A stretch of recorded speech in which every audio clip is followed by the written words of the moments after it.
All right, let's do it on a brisk 77-degree night here in the old heart of Texas, San Antonio. I don't know how hot it is there. Oh, Jeeves. It's 76 up here Right in now? Columbus. Right oh, now. yeah. Wow. That's... Yep. I hate summer. I love summer, but I hate summer. It is... I lied. It's 70 now. Ooh. Still. Columbus. That's pretty warm. So what's the humidity there? Do you know that? Oh, man. Let me get my weather app out. 62%. It's 77% here. It's rough. Whew. It was a high of what? A high of 85 today, and very humid. The air conditioner's been on for about a week, to be honest with you. Actually, the air conditioner's been on. It kind of came on a month ago. It's been something to see. Our heater's still on just in case, because you never know with Ohio. Yeah, I hate Ohio.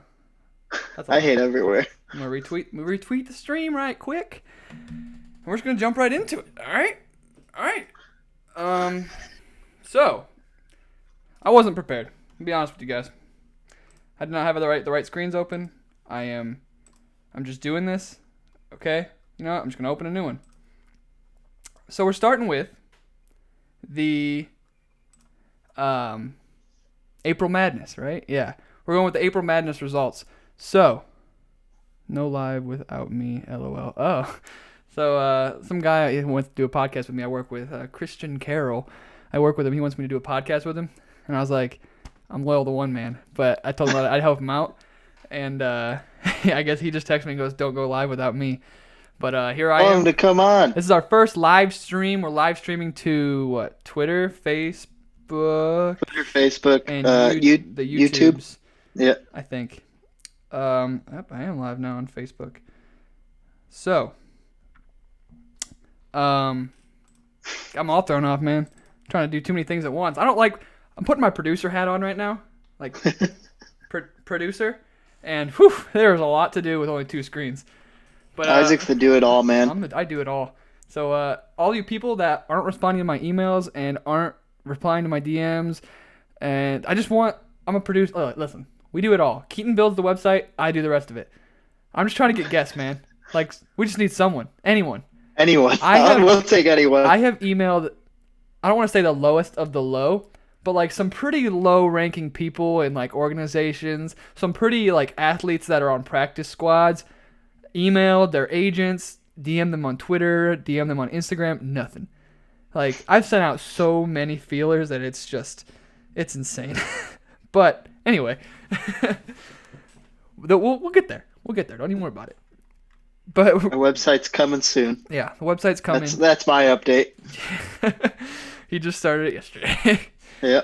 But here we go. We're gonna go over the April Madness results from from the Sweet 16. Yeah. So. Yeah, you're right. So. Bad Drivers. The number 1 seed, Bad Drivers, took on the number 16 seed, Coughing Without Covering Your Mouth. And honestly, I thought with the times that we're in right now, Coughing Without Covering Your Mouth would win, but no. Bad Drivers won 54% of the votes. So that moves on to face the winner of the number 8 seed, Stupid Questions, and the number 24 seed, Waking Up 5 Minutes Before Your Alarm. Again, I thought Waking Up Before Your Alarm would be a winner. No. Stupid Questions. Yeah. Stupid Questions. Everyone hates stupid people. Everyone. I hate them. But they won 62 with 62% of the votes. And then number 29 seed, Slow Internet, beat Mosquitoes, which I don't know how Mosquitoes made it. I don't know how Mosquitoes made it this far, but they won, blew them out, 85% of the votes. That's like Duke facing like, I don't know, give me like UNC Charlotte. Yeah. 85-15. They beat them like 120-40. Yeah. You know? And then we have Nickelodeon. Wet Sox will face on Slow Internet. So Wet Sox won with 60% of the votes over group chats. And then Slow Internet, we just said that, Mosquitoes. And then we got people who think Chick-fil-A is overrated. Sadly, this was way closer than it should have been. Sadly lost to coronavirus. We hate Chick-fil-A right now. Oh I'm my still. God! I can't. If you haven't watched, go to our YouTube, go to our Twitter. I think it's also on Facebook, and no, it's not on Instagram. But we did a Chick-fil-A challenge. It's 90 minutes. It's actually the McDonald's challenge, but we substituted it for Chick-fil-A. It was like 4 chicken sandwiches, 2 regular sandwiches, 2 spicy sandwiches, 2 medium fries, 24 nuggets, and then 4 drinks. Keaton Keaton got a lot closer than I thought we would get. Keaton finished everything except for 1 drink. So we did this Saturday night, and Sunday I was still so full. I only ate 1 meal the whole day. I agree. I was like, man, this is awful. I ate my Chick-fil-A for breakfast, but my leftover. I finished it all except for a nug and a sandwich. Fat. But yeah, so Chick-fil-A lost to coronavirus, but coronavirus only had 67% of the votes. So if anyone can beat coronavirus, it's God's chicken. But unfortunately, it did lose, and it will face the winner of when people post depressing things on the interwebs against the mouth chewers. So I forgot to put this one on Twitter. I don't know how I just missed it. So I put it up today. It was like a 4-hour poll, and the mouth chewers got 75% of the votes, which, I mean, I think I voted for mouth chewers, but I don't like depressing stuff on the interwebs. It seemed like I looked at the results, and the older people the older people and older females didn't like when people post depressing things, and then everyone else was like mouth chewers. I'm making quick assumptions, quick observations. But when he says mouth chewers, oh yeah, he means sorry, people that chew with their mouths open. Yeah, it's people with mouth chewers. I was thinking mouth breathers, but no, people who chew with their mouth open, mouth chewers. And then we have Draymond Green beat vegans, which only because majority of the people that listen to us are Cleveland guys, so and gals. So they don't like Draymond Green. But Draymond Green only won with 64% of the votes, and he will take on, this is the matchup for the ages, Mason Rudolph. So Draymond Green and Mason Rudolph will face off in the Elite Eight. Who do you hate more, Cleveland? Finals. It should be. We should just skip it to the finals. So that's that. So that'll be on Twitter. That'll be on Facebook. I could probably put it on Instagram on like stories, but we'll see. At least Twitter and Facebook definitely. So you'll have until Saturday to vote on that. So, into the show. News out of the MLB. The MLB is considering. This is just the MLB. I think this is more Keaton's thing. He looked into it. The Major League Baseball tried to come up with a couple solutions so that we can have sports back. They want to start in May, and they're considering playing the entire season in Arizona, or at least right now in Arizona. Yeah. So, the idea was discussed of putting all 30 teams in the Phoenix area, which Isaac said, I think. So is that where spring training is in Arizona specifically, Phoenix? Yeah, well, no. So they hold spring training in Surprise, Arizona, Goodyear, Arizona. They hold it a couple places in Florida. And then I saw this year they were playing in Vegas a couple games, so I really don't know. But I know Arizona, Goodyear, and Surprise, there's 2 at least. I don't know about Florida, but I mean Florida's a little. I wouldn't trust Florida either, so I'd go Arizona. Nope. So I definitely think this, like, especially for baseball, I think they're either way. Even if they don't do this in Arizona, I think baseball is going to start out with no crowds because they're trying to play as soon as they can. This is going into their season. And I think if basketball comes back this year, that'll happen there too. Hopefully by football season, I'm praying, we can get just the normal experience, fans in stadiums, everything like that. But yeah, so they had a meeting today, the MLB and the Players Association, and this idea was thrown out there. And honestly, I think at this point we're all going so insane. I'm all for it. I don't care if there are any fans. I just want to watch some sports. Oh my God, I know. If that's what you need to do, I will watch 9 innings of baseball tomorrow. Absolutely. If we play baseball, I'll watch it. I've been watching reruns I've been watching the 2006 freaking Falcons playing the Saints. Put something on. All right, baseball. We can social distance in baseball. My God.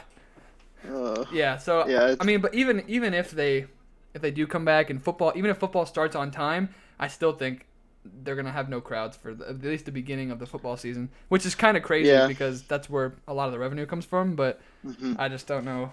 I don't know what they're gonna do. Yeah. But also, how are you gonna pack 30 teams into Arizona? I I have no think there's idea. like 2 or 3 ballparks there. You would know better than me. You used to live there. It's not Phoenix, pretty crowded, right? so so it's not in Phoenix, so like in suburbs of Phoenix. So Goodyear is a suburb of Phoenix. So is Oh yeah, Surprise. right. Okay. But regardless, you can't pack 30 Major League Baseball teams into one city. Yeah. City. Where do the With- D-backs play? Are they I think actually I think they in play in Phoenix? Florida. No.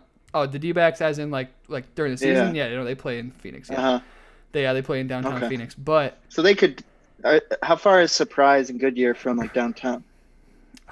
it's been a while, but I think like 30 minutes. So I they don't know. could maybe do Been a like all minute. 3 of those stadiums. Yeah, it's possible.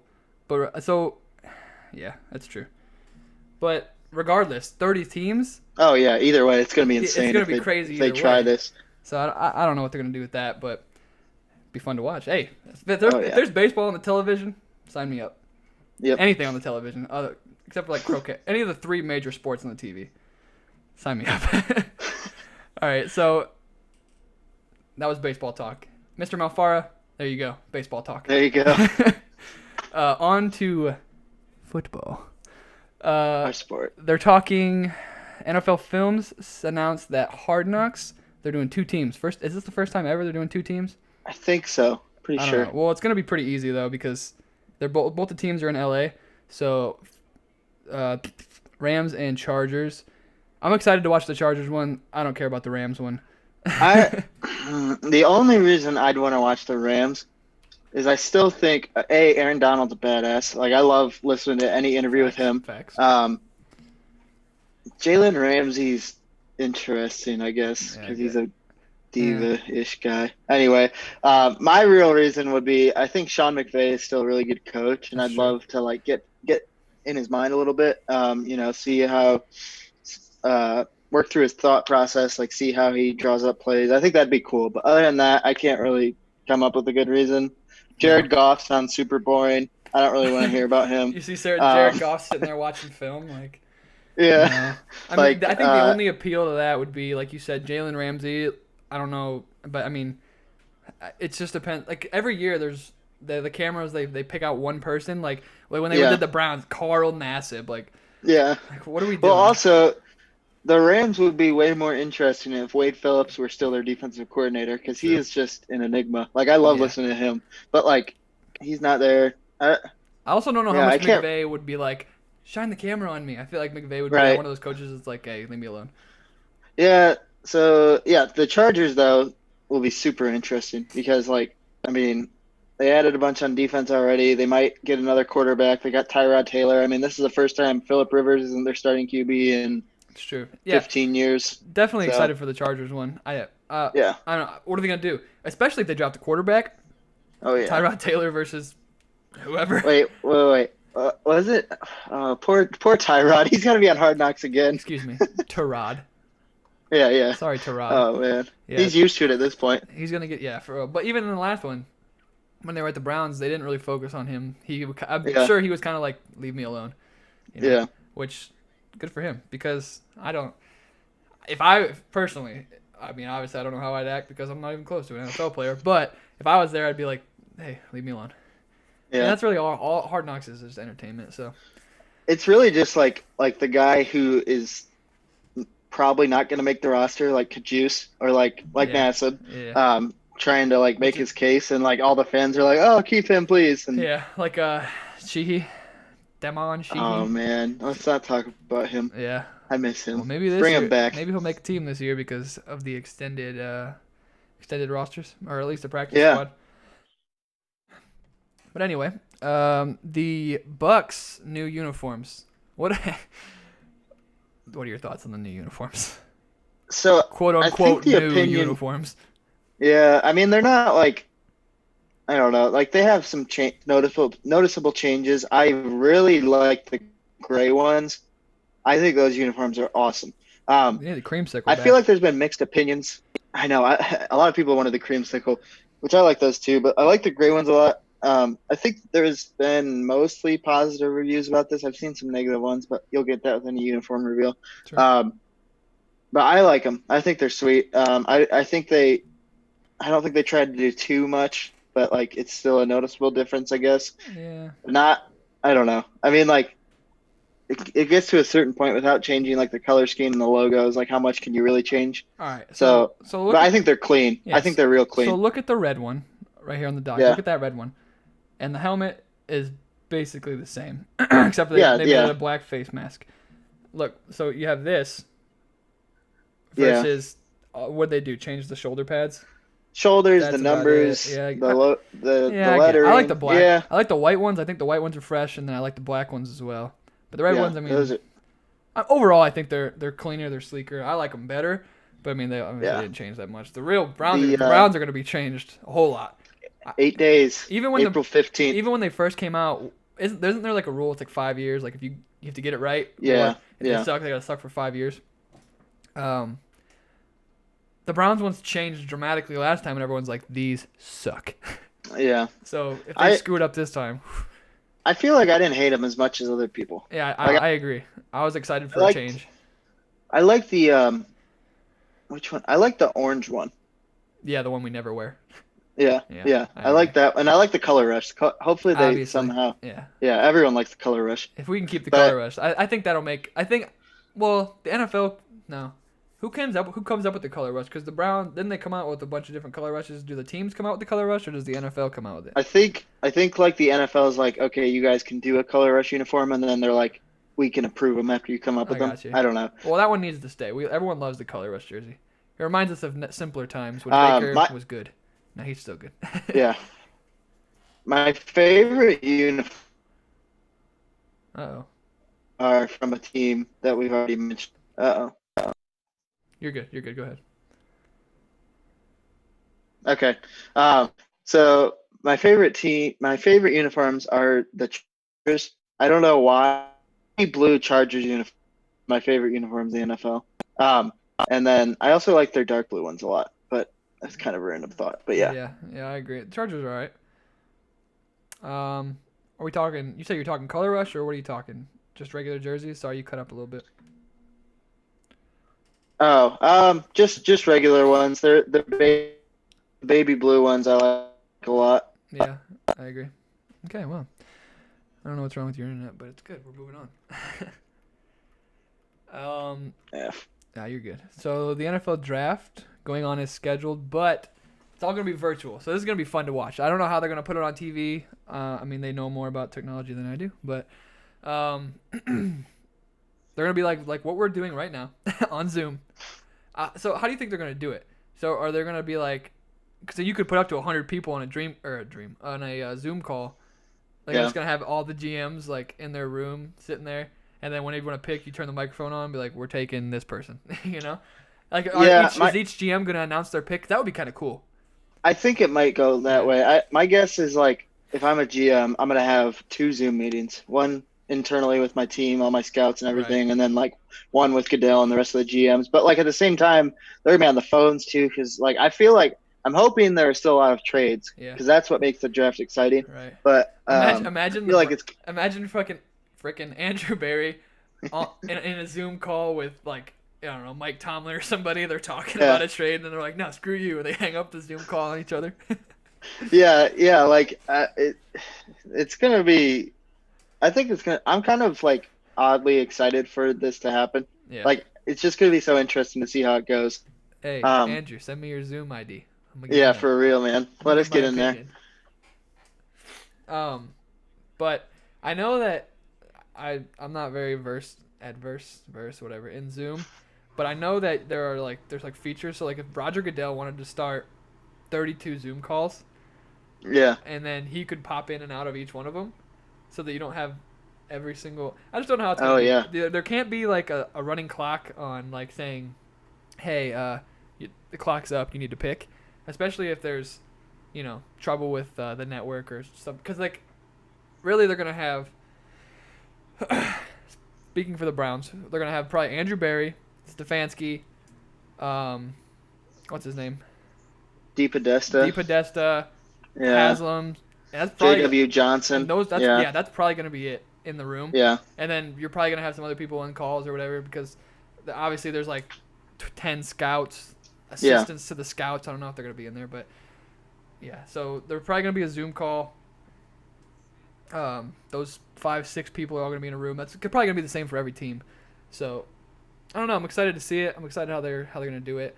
But I'm just more excited that Roger Goodell is not announcing all the picks. Hopefully. Oh, I know. And like all those like random players from the 1970s that you've never heard of in the fourth round. When Jim Brown announced a pick last year, that was the it saddest thing was sad. ever. He was like, didn't know where he was. Ugh. Oh my god. Oh, that was nuts. He comes up to the thing, he goes, with the Browns select, and then who was it? I don't even remember who it was. I think it might have been Mac. It might have been. But he said the wrong position. It was just it was bad. It was funny, but it was bad. Yeah. So, Zoom, give us your Zoom ID. I'm really excited to see how this goes. I mean, like even from a viewer standpoint, like how are they going to make it? I don't even know how. It'll be on ESPN. Apparently, I heard on I think I was listening to another podcast, and it was like Fox and ESPN are working together, trying to get like a simulcast or whatever, so that they can take the Zoom calls. But there's gonna be so many Zoom calls. I don't know how it's gonna go. I don't know how it's gonna go down, but it's gonna be exciting, and it's coming. Yeah. It's coming, and the Browns draft is gonna be very, very boring, but. We're going to do a draft episode probably next, since the draft is, 16 days away? Yep, 16. Okay, we'll do a final mock next episode, and then, I don't know. Next Probably season. do a what? live episode round 1, maybe?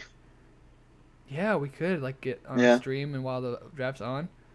That'd Do be our cool. own Zoom call. Don't watch the other Zoom call. Watch our Zoom call. Real reactions, real time. But, yeah, so that's that on that. Anything else on that? No? Okay. I feel like a lot of stuff's gonna mess up, and like you said, I mean, how long you get between each first rounder? 10 minutes? Yeah, no, I think you might be right. It might be like it might be 10. I don't know. They're gonna need to either like you said, get rid of. I mean, they can't get rid of the limit. Maybe like a 5-minute. Just in case things screw up time. Yeah, there's got to be some kind of buffer because I mean, like you saw, we were on the Zoom call for 10 minutes and Keaton's audio was like, so, well, I mean, we'll see what happens, but I mean, hopefully, it's gonna be fun. I keep saying it. Yeah. I'm excited. I'm excited to watch other people on Zoom calls. Yeah, picking players. Sure. But that's another thing is what are they gonna do? Like, so you know how like they invite the players obviously to the draft that are gonna be drafted. So they're gonna have a Zoom like a camera still in Joe Burrow's house because I know they like send people social distancing blah blah blah. Yeah. Like, hey Joe, here's your Zoom account. Yeah. Like, what are they gonna do? You know? Yeah, probably like I'd imagine it'll be pretty like streamlined, consistent. Like you get on this Zoom and talk for 20 seconds about your reaction to being picked here. Right. I don't know. I don't either, but. Again, excited to watch it. I'm excited to see the Zoom backgrounds. Maybe they'll have some backgrounds. True. Zoom back. I would change my Zoom background, but it's gonna take forever. I got too many things pulled up. But we'll do it next time. Anyway, moving on to sticking with the topic of the NFL. The NFL All-Decade Team, so 2010 to right now, came out on like yesterday? I think so. Yep, Monday. Ago? Yeah, Monday. Came out yesterday, and there are some things we don't agree with. First things first. How is what's his name? Drew Brees. How is Drew Brees not on the All-Decade Team? That's the biggest one for me. So the two QBs, obviously Tom Brady. That's no one's going to debate that. Aaron Rodgers though. Aaron Rodgers over Drew Brees.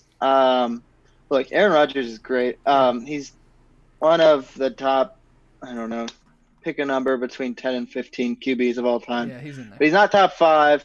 I would not put him on the All-Decade Team over Brees. Listen. He might have had a higher peak. At his best, he might have been better. But if we're just doing this based off of peak, then Patrick Mahomes should be on this. Exactly. And that's not what this is about. That's about the most consistent players throughout this decade. And Drew Brees is like the definition of consistency. Right. So I would easily put him on over Rodgers. So, I mean, if we just start with quarterbacks. So Tom Brady and Aaron Rodgers, like you said, are the two that are on there. So if we just take yards. Drew Brees is number 1. Matt Ryan is okay. When this is let me say this is 2010 to 2019. Drew Brees leads in yards. Drew Brees leads in touchdowns. Eli Manning leads in interceptions, but he leads in yards and touchdowns. He leads in completion percentage, and he leads in completions. How is he not first team unanimous? Yeah. All decade team. I don't understand that, because if we go completions, where is Aaron Rodgers is 7th? If we go completion percentage, Aaron Rodgers is out of the top 10. Aaron Rodgers is 14th. Yards, Aaron Rodgers is 7th. Touchdowns. What about touchdowns? He's 3rd. Yep. He's 3rd in touchdowns, but still. What about QBR? Is QBR on there? Or passer rating? Yes. Rating. But this is kind of skewed because obviously you have Patrick Mahomes first. Aaron Rodgers is 3rd, so he's above the other two in QBR, in their passer rating. Not QBR, whatever, passer rating. But Drew Brees is 4th. Yeah. Tom Brady is 8th. So, I mean, you have to say Tom Brady because he's the GOAT. It's whatever. Put him in there. But Drew Brees definitely deserves to be over Aaron Rodgers. I mean, you could make an argument for Matt Ryan over Aaron Rodgers. Yeah, you definitely could. But I mean, I don't think it would be a legitimate argument. But touchdowns, Matt Ryan was 5th. Yards, Matt Ryan was 2nd. Completion percentage, Matt Ryan was 7th. Completions, Matt Ryan was 2nd. So really, if we're going pure stats here, let's go passer rating. Passer rating, Matt Ryan was 13th. But if we're going pure stats here, you could say Matt Ryan deserves to be over Aaron Rodgers. I don't know who picked these, but it's very skewed. So if you could pick 2, who would your 2 be? I'd go Brady and Brees. Brady and Brees, yeah, I agree. Yeah, definitely. Because obviously you can't pick up Patrick Mahomes. He's only been starting for 2-3 years. Yeah, he'll be on the 2020 team. Oh, well, unanimous. Yeah. So the only argument. Well, wait. Brees won.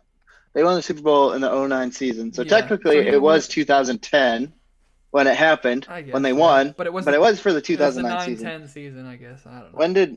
Okay, and then Rodgers won the next one. That's the only argument I really definitively could go in. Yeah. But how many times has Brees been right there? Yeah. Yeah, exactly. And I think this has been the most common snub on the all decade team. Like, everyone is outraged that Rodgers made it. I know, yeah. And PFF came out with one, and it was Brees and Brady. Yeah. That would make way more sense statistically. Yeah.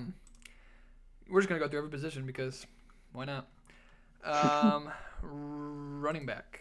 So, who are the running backs? Frank Gore, Marshawn Lynch, LaShawn McCoy, and Adrian Peterson, with Darren Sproles as the flex. I do not agree with Darren Sproles. Yeah, I mean, so he is okay. The argument, I thought that first at too, but I did a little bit of digging on this, and based on what you classify as a flex. So someone, I guess, like a modern day Christian McCaffrey, Austin Eckler, that kind of guy, I guess, is who comes to mind. Sproles is 6th all time. I think it's 6th all time in total rushing and receiving yards combined. Now he also played for 20 seasons. Right. He did play with the Chargers for a while and the Saints for a while before 2010. Who would you put at flex over him? Okay, so Matt Forte? That is the one. Matt Forte. Yes, that is the one. Because Matt Forte, I believe from 2010, I saw someone tweet this and it was a very sound argument. From 2010 to 2019, Matt Forte actually has more rushing and receiving yards than Darren Sproles. And he hasn't played since 2017. So that's accounting for, is it 2017 or 2016? I don't even know. Either way, there's a couple seasons there where Matt Forte's already been retired. He played until 2017. Yeah, so Sproles has 2 seasons on him, or 3 seasons, and still has less stats this decade. That's probably, I would go Forte over Sproles. I think that's good. In this last decade, Darren Sproles is 55th in rushing yards. Like, what? Let's go touchdowns. Let's go touchdowns. Sproles. 58th in touchdowns. Yeah. Can we go? I'd have to Can you find do total yards? Yeah. I have to hang on a second. I have to go back. But regardless, why is Darren Sproles for at sure. the flex over a multitude of other people? Yeah. I mean, you got DeMarco Murray was in there. I wouldn't put him in there, but DeMarco Murray was another name that was in there. I have to go and look at it again, but it's insane to me. I don't understand. Yeah. I don't understand. I think Forte is the best argument I've seen. Yeah. Are you gonna go through the rest of them while I find this? Yeah. I don't really have a problem with the running backs at all. I think those poor guys are who I would probably pick. I would. Do you have anyone you'd take off there? Off of the. Frank Gore, Marshawn Lynch, LaShawn McCoy, and Adrian Peterson. No, obviously Adrian Peterson is probably like the most dominant running back that we've seen in the past. Yeah. Decade. LaShawn McCoy, I don't know about him. Maybe. I think maybe only because I've seen him the past few years kind of like tail off and ride into the sunset. Maybe I'm just biased. Frank Gore, obviously. Frank Gore's fine. But, no, I mean, if we're talking the last decade, LaShawn McCoy is first in yards. He's second in touchdowns. If we're talking receiving, he's second in receptions. So, okay. Wow. Darren Sproles is first in receptions, so I get it. Yeah. First in receiving. Got it. Matt Forte was second. LaShawn McCoy third. Receiving touchdowns, I guess Darren Sproles first. Okay. Well, still. He's a running back. Which I guess is part of the game. But they did put him at flex. Again, but Matt Forte. Third in receiving touchdowns. I'd put second Forte in receiving yards. Third in receptions. So, I mean, I think Matt Forte. With less seasons in the decade. Exactly. Too. And it's not like like one guy we talked about before the pod was Jamal Charles, who I love. Great guy. Like, he didn't play until. He was amazing. He didn't play during the decade. Yeah, he played about like he was in the league for 7 years, but he played like 4.5, got hurt that last season with the Chiefs, went to the Broncos and played for the Jags for a little bit. Never really was the same. Well, I guess peak-wise, Jamal Charles did play until 2018. Yeah, but when he was on the Broncos and Jags, he was peak-wise, he's like one of the best. Like he'd be in that flex position right away for me. But like Forte played seven years this decade, so like the fact that he is that close to Sproles stats-wise, I definitely would put. I'd go Forte. Yeah. It's close though. So really, after looking into it, the list is. So if we're talking rushing yards, the list is pretty spot on. It's LaShawn McCoy's first, Frank Gore's second, Adrian Peterson's third, Marshawn Lynch is 4, and then old Matt Forte is right there at 5th. Yeah, Matt Forte, 100% is. I don't know. I didn't even think about him until I saw the list, and then I was like, oh, I remember Matt Forte. I think someone just forgot about him. To be completely honest. Who else is up there? Trying to think of who else. DeMarco Murray is 6th in yards. Mark Ingram is 7th in yards, which is kind of strange. Surprising. Yeah, I don't know what he is receiving though. Like, so let's go receiving yards. He's not even in the top 20. So I get it. So where is he? Mark Ingram. He's 22nd in receiving yards. If we go rushing touchdowns, Mark Ingram's 4th. You can make an argument for Mark Ingram, I guess. That's crazy. Yeah, receiving touchdowns, Mark Ingram is 18th. So, I guess I'd put Mark. No, I wouldn't put Mark Ingram in over Sproles because of the receiving numbers for Sproles, but still. Matt Forte all day. Sproles, a good guy, but wasn't quite the rusher for me to get in. 55th. He's in the 50s in the rushing department. I mean, if we're talking like averages here, Mark Ingram should be in before Sproles. Yeah, I think they're really trying to play the flex card hard here and be like, they should have just named it receiving back because, like, I don't know, they're like, I don't know, but Forte, like you said, is like the perfect definition of that. He does both. Yeah, exactly. I don't know, but I mean, pretty spot on with the actual running back position. The flex, I'd give it to Matt Forte. That's just me. Yeah. If we're going to wide receiver, I don't know how you put Antonio Brown in this. I mean, I get it. What? He was dominant. I get it. But like with everything that's happened, I feel like I agree. I agree. Dominant receiver. But like a PR wise. I would not have been mad or like surprised if they left him off. Yeah. But hey, they did. Yeah. Good for them. But again, well, I Yeah, wouldn't so be surprised. we got Antonio Brown, Larry Fitzgerald, Calvin Johnson, Julio. I I don't see anyone here I really would want to leave off, No, just based off of legacy, how they did this decade. no, I think Uh, Larry Fitz is obviously he's the first ballot Hall of Famer. Calvin Johnson. The only thing working against Calvin Johnson is mhm. retired early, but I mean still, like the most dominant receiver during his time at least. Oh yeah, Um, let me pull it up here.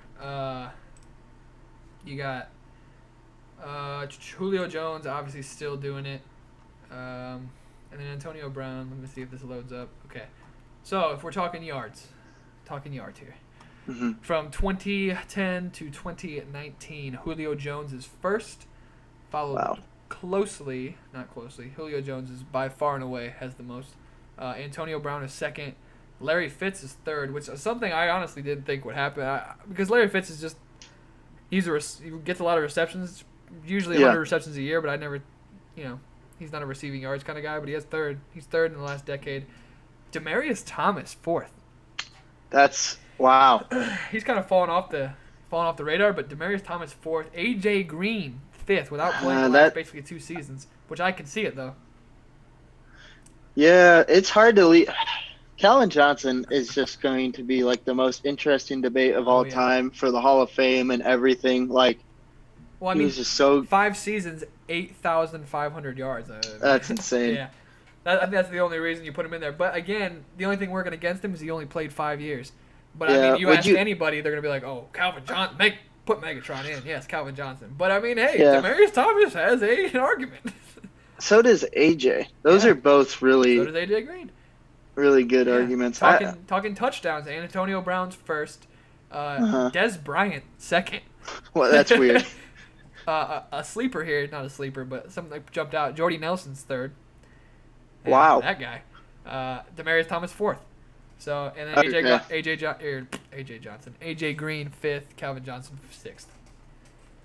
I would, after hearing that, I would be tempted to take Calvin out Here we for go. AJ Green Go or receptions. Demarius. Receptions. Larry Fitz first, Antonio Brown second, Julio Jones third. Guess who's number 4? Demarius. Demarius Thomas. Yeah. I think people sleep on it because obviously Denver sucked, but Yeah. When Demarius was there and Peyton Manning was there Yeah. and they won their Super, Demarius was Yeah. the guy. At Yeah. least, I mean, He was the guy that. he did have Emmanuel Sanders, so I mean maybe that took away from him a little bit, but still, Demarius was the guy before Manning, during Manning's time there, and then just before Demarius was the guy. And he remember when Tebow threw that pass Hey, to him to beat the remember? fucking Steelers. Yeah. I mean the freaking Steelers. Yeah, the freaking Steelers. Sorry, your mom's watching. But Sorry, Mom. oh yeah. I'd be hard pressed to leave Demarius Thomas off this list. If we're just talking stats, Yeah. here, all right? Yeah. Talking stats.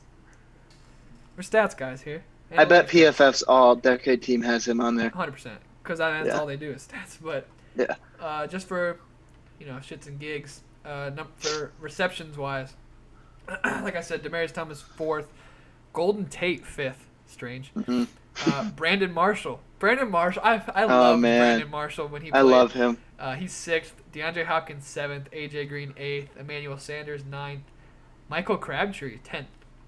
Hopkins is that high is pretty impressive given I know. he was in the 13 to 19. Yards, like I said, Julio, Antonio Brown, Larry Fitz, Demarius Thomas, AJ Green, DeAndre Hopkins 6th. T.Y. Hilton 7th. You got T.Y. Hilton's over Calvin Johnson. But again, he only played 5 years. And then Deshaun Jackson 9th. Brandon Marshall 10th. And then touchdowns. Antonio Dez, Jordy Nelson, Demarius Thomas, AJ Green, Calvin Johnson 6th, Larry Fitz 7th, Brandon Marshall 8th, Julio Jones 9th, and then DeAndre is 10th. So DeAndre could climb this list rather easily. DeAndre's still got I'd be hard pressed to say he's got 4 or 5 peak years left. Maybe. Yeah, At least I'd say like 3. At least 3. Yeah. I mean, but if he's anything like Larry Fitz, he's got at least 5 years of his career left. Yeah. But yeah, so who'd we take out? I'd say take I out would Calvin take out for Calvin. Demarius. I put Demarius. Yeah. If we're not talking, how good they were when they were in. We're talking this last decade, who was more effective. Probably Demarius Thomas. Yeah, Not gonna it's lie. gotta be. All right, tight ends. Obviously, Rob Gronkowski. Yeah, that one's a no-brainer. Yeah, I don't know about Travis Kelsey. I mean, I don't. I'd have to look it up real quick. Just let me look. I mean, I can I see. can't. I can see why Travis Kelsey's a dominant receiver, and Yeah, George Kittle's only been in the league for what? Um, I don't even know. it's what 15, I guess. Let me see. Yeah, Kittle's not even in the top. Yeah, Not even in the top 20 for. I would maybe. This is just me guessing. I'd imagine Greg Olson's pretty high up there for the decade. All right, so try and guess who the number one is this last decade in receiving yards. It's not Gronk. Nope. Kelsey. Nope. Greg Olson. Nope. What? Jimmy Graham. Old Jimmy Graham. Oh yeah, that's He's, okay. But Gronkowski is like 20 yards behind. But still, Jimmy Graham's number one in yards. Number one What in about targets. touchdowns? Gronk's got to be touchdowns. Touchdowns. Yeah, it goes Gronk, Jimmy Graham. When did Kelsey come in the league? Travis Kelsey came in 2013. So really, he only played 7 years. Well, if you don't count this year, right? 6 years. Yeah, 6 years Yeah. in the league. And so if we're talking receptions, you got Kelsey 6th in only 6 seasons. Yards, he's 5th in only 6 seasons. Touchdowns, he's 8th in only 6 seasons. Where's Greg? In what? Oh, Greg Olson. Just stuff. Touchdowns, Greg Olson is 6th. Wow. Yards, Greg Olson is 4th. And then receptions, Greg Olson is 3rd. So you can make an argument for Greg Olson too. Who else we missing? Vernon Davis up there? You got Zach Ertz is 4th in Okay. receptions. He's been in since 13. So, I mean, he's right there Yeah. with Travis Kelsey. Jason Witten is 1st in receptions. I wouldn't put him on here. That's But okay, we'll go to yards. Yards, Jason Witten is 3rd. That's my girl's guy. yeah. She's so mad he went to Oakland. Oakland. He's just Vegas. Vegas. Sorry, Vegas. He's only there to play grab ass with old John Gruden. John He's Gruden. trying to learn how to be a better Monday Night Football guy. Exactly. That's what they're doing. So yeah, Um, you got Jason Witten there. Who'd you ask about? Greg Olson? Vernon Davis. Is he up there? I feel like he's been. Vernon Davis. Yes, Vernon Davis is 9th in yards. He is not. He's 11th in targets. Okay. And then touchdowns. He's not even. Oh, Vernon Davis is 7th in touchdowns. So I mean, he's up there, but I mean, you had to pick 2. So All right. which Wes, I don't get. I mean, I get Travis Kelsey, but I mean, when did Jimmy Graham come in the league? 2010? So it would- was the decade. He's still playing, Yeah. but like he came in at the beginning of the decade. I There's also guess. Antonio Gates. Like you can Oh, include yeah. Antonio Gates. At least touchdown wise, he's 3rd. Reception wise, he's 8th. Or yards wise, he's 8th. Receptions, he is 7th. So I mean, Travis Kelsey does have him beaten a few, but I think I would go Jimmy Graham over Kelsey. I agree 100%. Yeah. Jimmy Graham. I don't know. I think a lot of the voting, when you're voting, it comes like, oh, what have you done for me lately? Yeah. And obviously, a person like Gronk kind of overcomes that. But I Oh, mean, yeah. because he was just He's Gronk. first ballot Hall of Famer. Yeah. Jimmy Graham, you wouldn't say he's a first ballot Hall of Fame. Well, No. maybe, probably not. But Yeah. he when he was in the league or at his peak, because he's still in the league. At his Yeah. peak, he wasn't a Rob Gronkowski. He probably won't even be a Travis Kelsey will probably be better than him right now at his Yeah. peak. Yeah. So I mean, I get it, but you can make a case for Jason Witten, to be honest with you. Yeah, that's a tough one too, because I mean he missed a year because he was doing the Monday Night Football stuff that he Yeah. sucked at, Yeah. and I mean, yeah, I'm not like outraged that Kelsey's on the list though, No. like I am that Aaron Rodgers is over Breeze. Yeah. But yeah, I mean Jimmy Graham or Witten, you could make an argument just because of the longevity standpoint, but Right. So that's crazy that Jason Witten's missed a year. Just sat out, and is still Yeah. 1st in receptions. yeah, That's crazy. Well, but I guess if you take Gronk is Gronk's basic. Gronk had 521 receptions, and then Jason Witten has 692. I guess you could argue that if Gronk would have played this, he came out in 2018. So if he played last year, he still wouldn't have had him beat. That's No. crazy. That's Yeah, that crazy. is. Gronk did get hurt a lot though. That's Like he true. missed a lot of That's very games. true. And he's still second in yards. Yeah. So I mean, but imagine, okay, riddle me this: if Jason Witten would have played that 1 year, Yeah. there is a possibility he passes Rob Gronkowski in yards. But again, Not to that's be 2 extra morbid. seasons. I know he only played for a couple of years, but is Aaron Hernandez anywhere on that list? Oh, let's take a look. Command find Hernandez. Aaron Hernandez is 40th in yards. Okay. What is that? Let me see. I'm just thinking like Touchdowns. peak tight ends. He was one of. I mean, he was Right. so good. I understand. He's 32nd in touchdowns. Okay. Sorry, RIP. And then receptions, he's 38th. So I mean, Where's Ben Watson? that's a good question too. He's been a consistent, Yeah. tight end. Probably my favorite Browns tight. No, not my favorite Browns tight end ever. Shout out Hoop. Ben Watson is 13th in receptions. So I mean, he's just been a solid tight end. He's just there. 13th in receptions. Watson's 20th in touchdowns and 13th in yards. So yeah, just a middle of the road. Not middle of the road. Very good tight end. Yeah. Kyle Rudolph's up there too, but not quite. Zach Ertz, I think if we're going, so a lot of these players obviously aren't going to play into like the next decade, the full of next Yeah. decade. So it's kind of hard to say. But George Kittle came in 2017. He will be on the next one. Yeah. Yeah. Absolutely. 100%. Him, and you can make the case for Kelsey. If Kelsey plays at a high level for the next 5. 4, and so if he plays at a high level for the next 3, and then stays in for 3 more, Yeah. he'll be on the next one. I would think, but You could see Mark Andrews. that's true. Mark Andrews could be. He's a new guy. Austin Hooper came in 2016. Hell yeah. That's crazy. That Kittle came in after Austin Hooper. Yikes. Ugh. But anyway, what's next? I don't even know. The big boys. I mean, do we really want to talk about the big boys? I don't really know. I kind of know. I like Alex Mack because he's a Brown. Marquise Pouncey, we don't really like him. Yeah. Yeah, I mean, we can't really go off stats here. The go off tackles were pancakes. Jason Peters, Tyron Smith, Joe Staley, Joe Thomas. All of those guys are good. The one guy I'm kind of surprised didn't make it was Andrew Whitworth. He's been consistently a Pro Bowl, All-Pro left tackle on the Rams and on the Bengals for years. And then the guards, Jari Evans, Logan Mankins, Zach Martin, Yonda. I mean, all those guys, sure. Centers, yeah, Mac, Pouncey. I mean, Can you make an argument? I don't know You when can make it. I don't know when Kelsey came Mangold. in. Mangold. I don't. But when he Yeah, retired, I don't know when I he think retired. He retired in like 15 or 16 though. Okay. But he could. You could make an argument for him. Let me see. Hang on. I'm gonna try and find some big boy stats, which I don't think they really have any. PFF grades. Yeah, we could do PFF grades, but still. Yeah, it's just games and games started, but I don't know.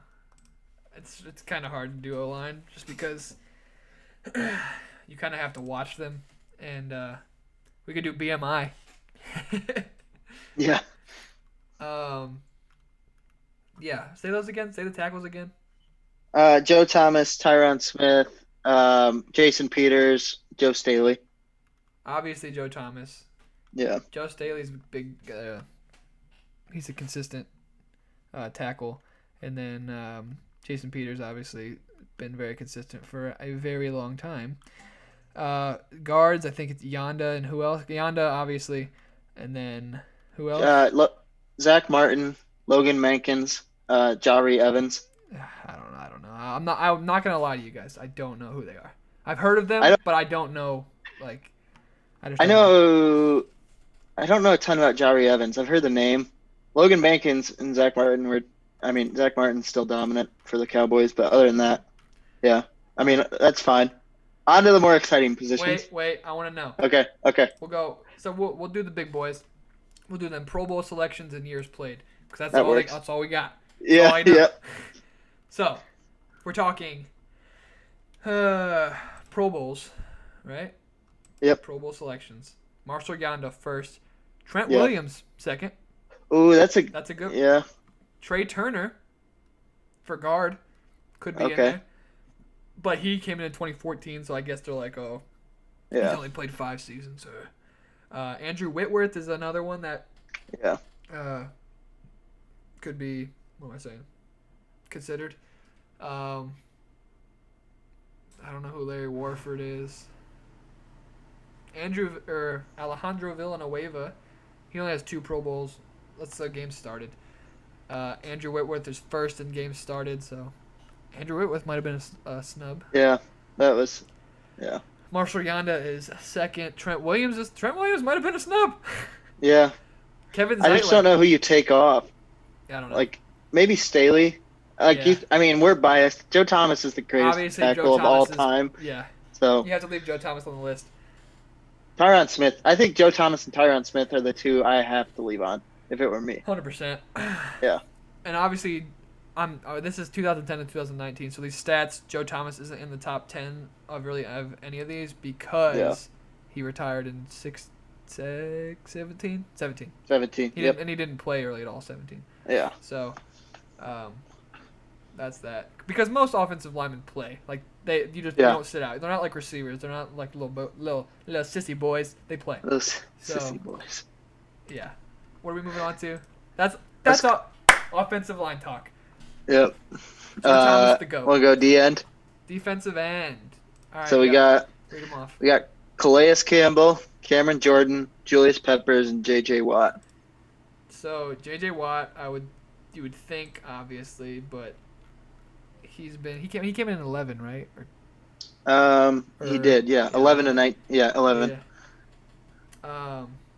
So what do we want to do these by stat wise? So we're gonna do. Let's go sacks. Sacks. This Even is- though and this is I know PFF will hate us for going by sacks, but This you is know. defensive ends, or just defensive line. Let's do both. Okay, we'll do sacks.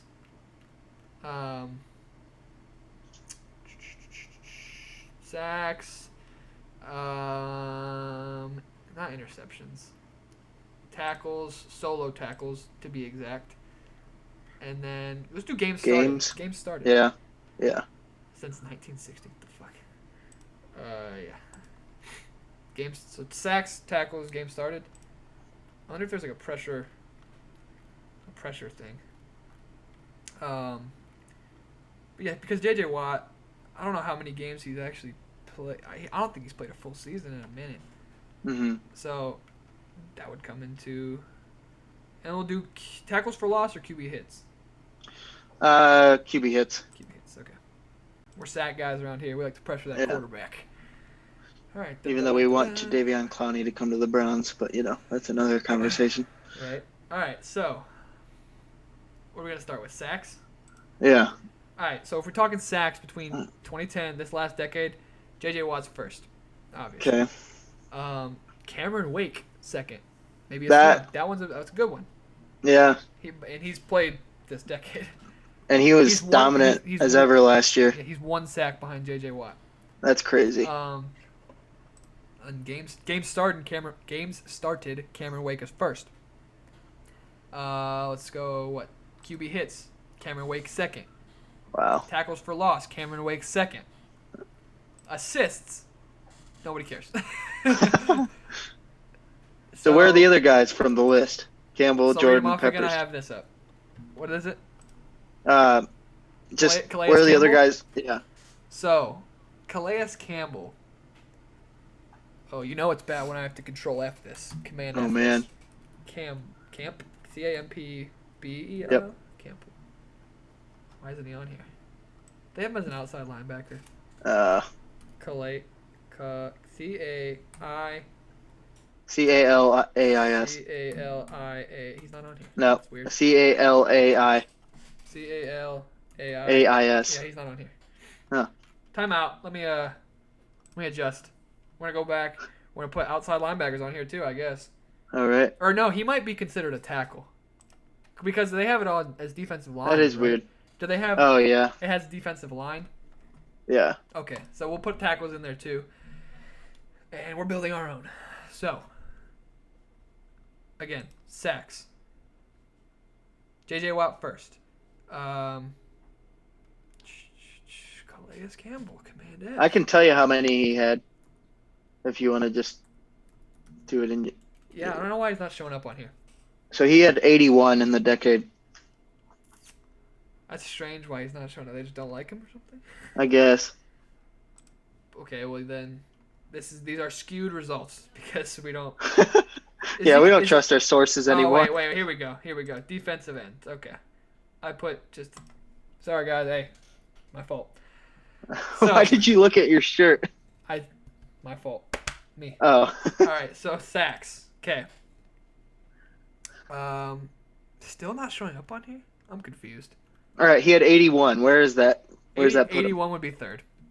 Okay. So, DeMarcus Ware has 74. This is annoying. Where's Cameron Jordan? Is he on there? Yes, hang on. He's on here somewhere. Let's go. Yeah, Cameron Jordan's another one that could have been considered, but I mean, he really came on the past few years, though. Yeah. Right? So, I mean. Well, he's on the list. Is he? Yeah.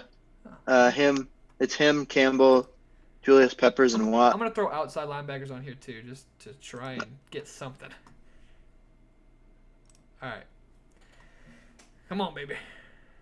Berber. All right. Here we go. Sacks. All right, so I threw outside linebackers on here, so we have to kind of sift through this. So, is Chandler Jones on that list for linebackers? He is. Okay. See, they should have just done edge rusher and then linebacker because that's how everywhere else does it nowadays. Yeah. So Chandler Jones is first in sacks between defensive line, defensive end, and that's crazy. Linebackers. J.J. Watt second. Actually, I lied. J.J. Watt and Chandler Jones are tied for sacks, 96. Then you got Cameron Wake at 95. Ryan Kerrigan at 90, a linebacker. Wow. Justin Houston, linebacker, defensive end. Yeah, one of those edge guys. Rusher. Fifth. They're all edge rushers. Cameron Jordan. I guess they have Cameron Jordan as a linebacker because he didn't show up That's on the weird. other one. But he has 87. Clay Matthews is 8th. And we're looking for Campbell. So Campbell is 10th if you include all the outside linebackers. But I don't know what they consider him as because he didn't show up when I didn't have outside linebackers on here. Where's Von Miller? Oh, geez. Von Miller.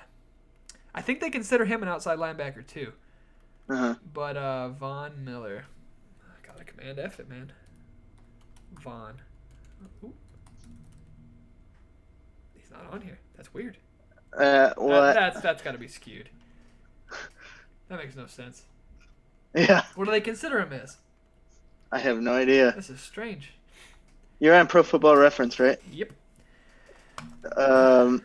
Okay, so Von has 106 sacks. What? In the decade.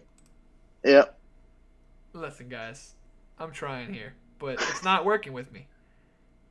So where would that put him? So there's defensive ends, defensive line, outside linebacker, LB, just linebacker. I'm clicking it all. This has him as an OLB. Okay. So I don't know what the hell they're doing. Okay. They need me to fix He's their... listed on here as just an LB. So forget everything we just said. All right, we're doing this again. Okay. Von Miller is first. All right. Okay. Von Miller's first with 106. Okay. Basically everything's the same, just Von Miller is listed as just a linebacker for some odd reason. So Von Miller's first in sacks. Let's go games. Games started. Ndamukong Suh is first. Calais Campbell's second. Cameron Jordan's third. Von Miller is 8th, but again, he came in a year after.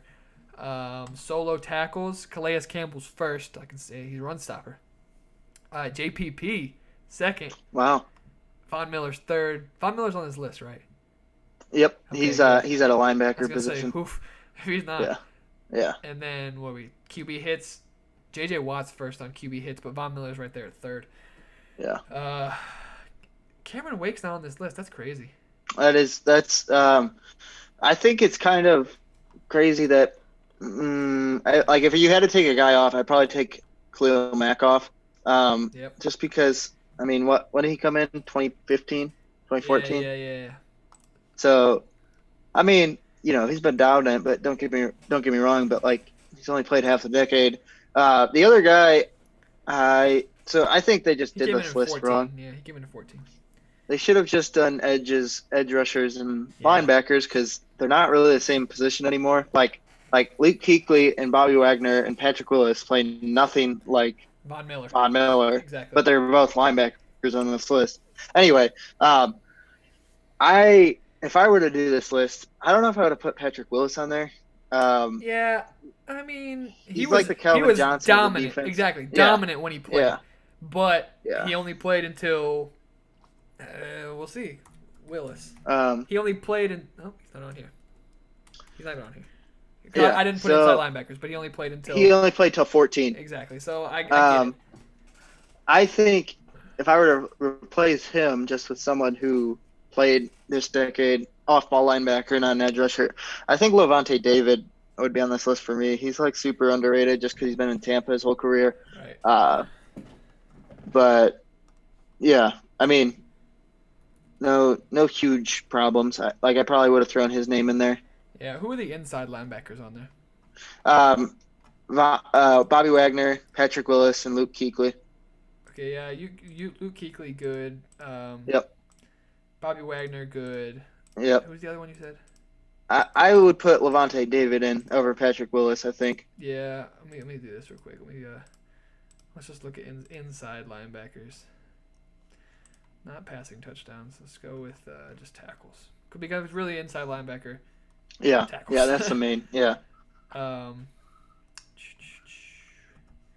dun, dun, dun, bear with me. But where could you see?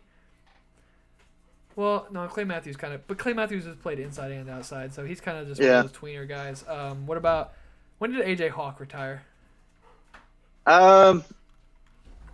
He retired in 16. So I mean, I don't know. You could probably make an argument, maybe. Let's pull it up, or not 2019 to 2019. Nope, not that. You could make an argument for AJ Hawk, maybe. I want to look into it though because I am a critic. So yeah, not game started. That's not what I clicked. But I don't know. What's the next one? Let's do the next one. I don't care. So the corners that were selected were Patrick Peterson, Right. Darrelle Revis, and Richard Sherman. So Darrelle Revis, probably. I don't like him, but probably. Yeah. You said Patrick. He retired in 16. That's the only. That's true. That's a weird thing about this list. You said Patrick Peterson's on there. That's good. I lied. He retired in 17. Okay, That's fine. Yeah, but you said he's on there. Yeah, and then Sherman. I don't have a problem with any of these at all. I don't really. You could make an argument for Joe Hayden. Yeah, that's the one. Yeah, and he went off on Twitter about it. And I'm sorry, Aqib Talib. I think Could make you could make a big argument for. He just based off interceptions. I'm pretty sure him and Joe Hayden are actually. My fact guy here, Isaac, will double check this, but I'm pretty sure Joe Hayden and Aqib Talib have the most interceptions in the past 10 years. Don't worry, the stat guy will check it. This isn't safety. Oh, okay, so we're going off of. You said interceptions. For corners, yeah. Okay. Interceptions wise, Joe Hayden's second, right behind Okay. Richard Sherman. Okay, Sherman. Okay, Passes defended, Joe Hayden's first. where's the Aqib? Yeah, on passes defended. Or it picks either So one. passes defended, he's 12th. On Oh. picks, he's 5th. I don't know how you leave Joe Hayden off this list. Yeah, I think. He's also played 9 seasons. So I mean, if you Yeah. Marcus, who did you say was the list again? Give me the list again. Peterson, Revis, and Sherman. Peterson, Sherman about the same. Patrick Peterson about the same. So yeah, really, Joe Hayden, Sherman, and Peterson have all played about the same. But Yeah. Peterson is not even really close to. Yeah, he's So never Joe been a Hayden. big stat guy though. That's like the hard But- thing about corner. Yeah, I get Yeah. it. Yeah. I don't know. Joe Hayden's our honorable mention. Maybe I'd consider throwing him in over Peterson.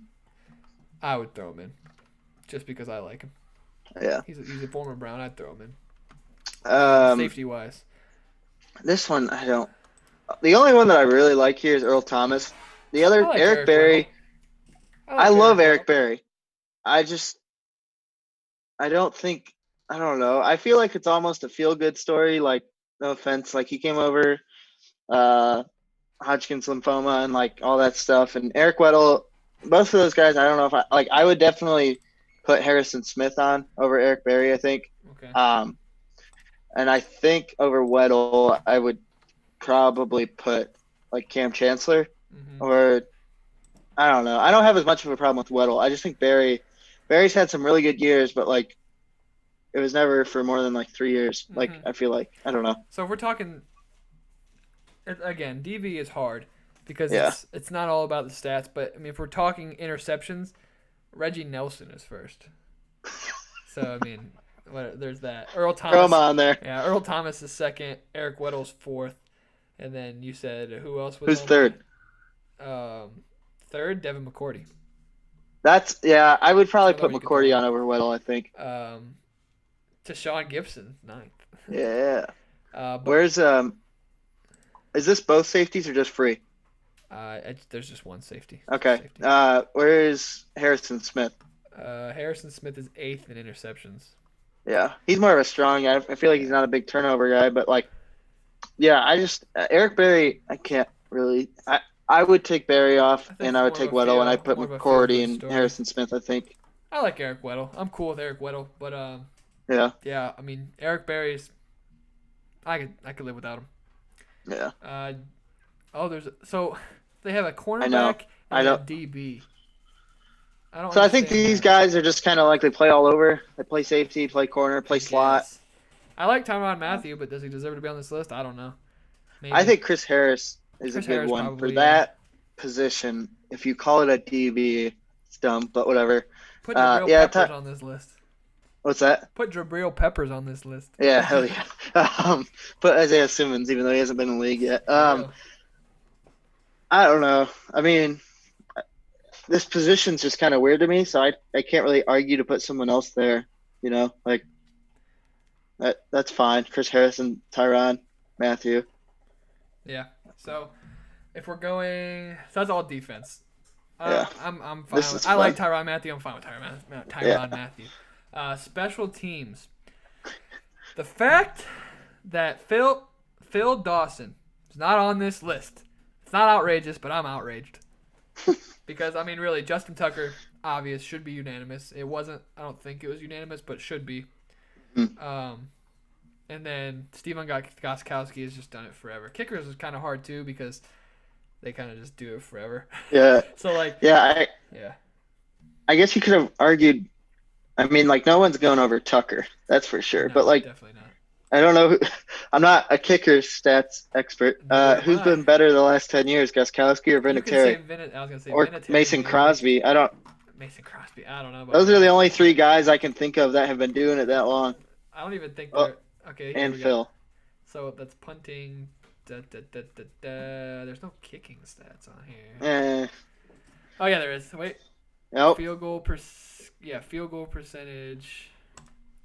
and then let's go field goal extra points made. Sure. Extra point percentage. We'll do field goal percentage, extra point percentage.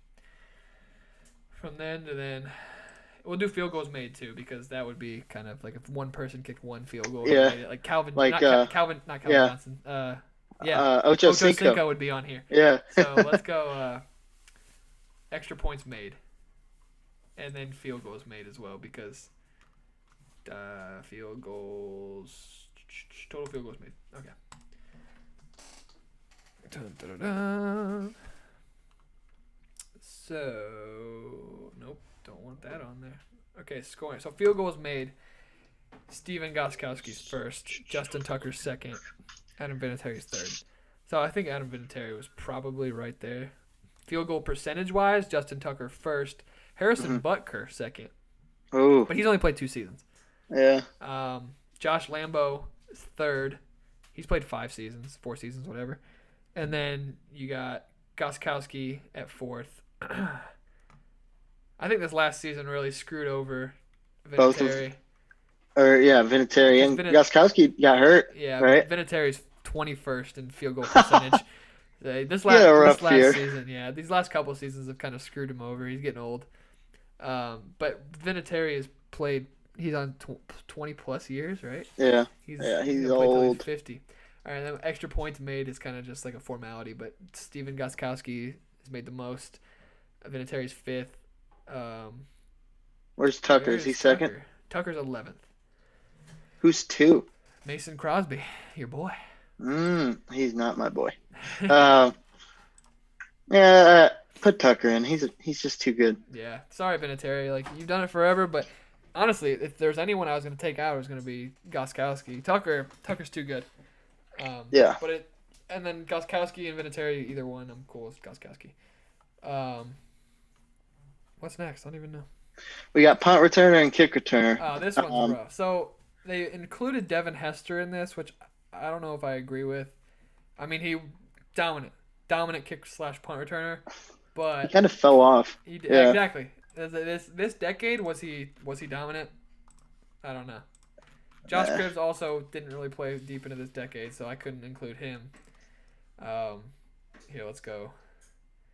I feel like those like dominant returners in general, other than punt returners. So the punt returners were Tyreek Hill and Darren Sproles. Yeah. Like Tyreek Hill is probably the best returner right now. And it's kind of weird he's on this list because he's only been playing for like 3 years. But like, I don't really know. Like if it's not Tyreek Hill and Darren Sproles, just from like a legacy standpoint, I think it'd be sweet if Deshaun Jackson were on here. But that's only because of that one sick return where he muffed the punt and then took it back. That's like one of my favorite plays in NFL history. I agree. Josh Cribbs against the Chiefs, but that was not this decade. That was 2009. Yeah. Yeah. Tyreek and Sproles, I guess. Hester, yeah, that's kind of weird. Cordero Patterson, I think, makes a ton of sense. Like if one guy has done it consistently most of the decade, it's been him. All right, so I'm gonna throw running backs and wide receivers in this, and then we're gonna sort them for kick return yards, punt return yards, and then kick return touchdown. Okay. So if we go kick return yards this last decade, David Wilson. Oh yeah. Remember him? He was on the Giants. Remember? No, I don't. To be honest with you. Oh, I remember. Okay, well he's first this decade. That's kind of But crazy. he only played 2 seasons, and I guess that's all he did because he blew it out of the water. Yeah, he had a bunch of injuries, if I remember correctly. Well, he had what, 1,700 kick return yards. That's he only insane. played 2 seasons. The next closest, I bet you can't guess him. Uh, Fozzie Whitaker.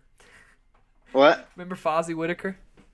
Oh yeah, Fozzie. yeah. That's funny. I think he was still on the Panthers last year. It says to 2017, so I don't know. He might have made Oh. it, but Dang it, Fozzie. after that, there's really, I don't know. Let's go to punt return yards. What about touchdowns? Touchdown, kick return touchdowns. There's only been. Yeah. This has got to be skewed somewhat. Let me try and readjust this because that doesn't make sense. We go skill. Yeah, I'm just gonna. There's no. I guess they have some safeties and corners return. Yeah. Yeah. Okay, we'll put corners and safeties on here too. Corners, safeties, DBs, and then go from there. All right, so kick return yards. Still David Wilson. He's the GOAT. David Wilson. Danny Woodhead is second Oh, in kick return yards. we should get him on the pod. Yeah. Punt return yards, Tramon Williams. What? Yeah. This has got to be off. Man, I remember when he was on the Browns. I hated him. I'm Yeah. sorry. I don't know. This has got to be off. I don't know if this. My punt returner is Damon Sheehy Giuseppe, Oh, even yeah. though he never actually played in the NFL. First team all preseason. All decade. Yeah. Or Antonio Callaway. I'm You totally could include kidding. Antonio Brown maybe. Yeah. Pretty Or badass. Ted Ginn. This has got to be off, man. Yeah. I don't think this is including everything because Pro Football Reference loves Yeah. David Wilson. Yeah, for real. Pro Football Reference is kind of skewed here. So we're just gonna leave that one alone. But yeah, so in my heart, I feel Ted Ginn. I feel who'd you just say again? I said Antonio Brown. even Tyreek Hill maybe. Yeah. Um, I think Cordell Patterson. Cordell Patterson. good with. Patterson's a good one. I don't know when Josh Cribbs retired. It was early in the decade. It was what year? He did What most of year? his damage in the early 2000s, along with Hester. Yeah, he retired in 14. Yeah, Hester did most of his damage in the early Yeah. 2000s, so I wouldn't include them. If we're talking all 20 years, 2 decades, Cribbs and Hester. obviously. Yeah. But Yeah. this last one, you might. It's really. I mean, like the rules and everything have just made it so hard to be such a good returner. Yeah, might be able to include Sproles, but again, back end of his career. What about Dontrell Hilliard? Shut up. All right, and I think that's it. That's the entire NFL All-Decade team.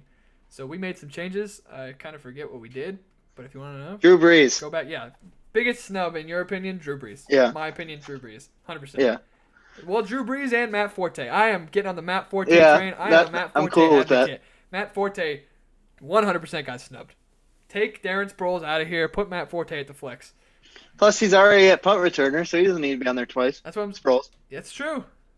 Yeah, screw him. I guess Tyreek Hill. Yeah, Tyreek Hill at punt returner is good. So yeah. So I think we're going to. Oh wait, I have one. Okay, go ahead. All right, you have to pick. I have a couple things. You got to pick a coach, and it can't be Bill Belichick. A coach. Yeah. Andy Reid all day. See, I thought that too, Andy but Reid. I was listening around the Mike NFL. Tomlin? Wait, Mike Tomlin. someone said Pete Carroll. Nah, maybe. Mike Tomlin. Yeah. Okay. Good one, even And though we then don't like the Steelers here. you have to pick a player that will be on offense and defense that will be on the 2020 All-Decade team, and it can't be Patrick Mahomes. So we're talking quarterback. No, any position on offense.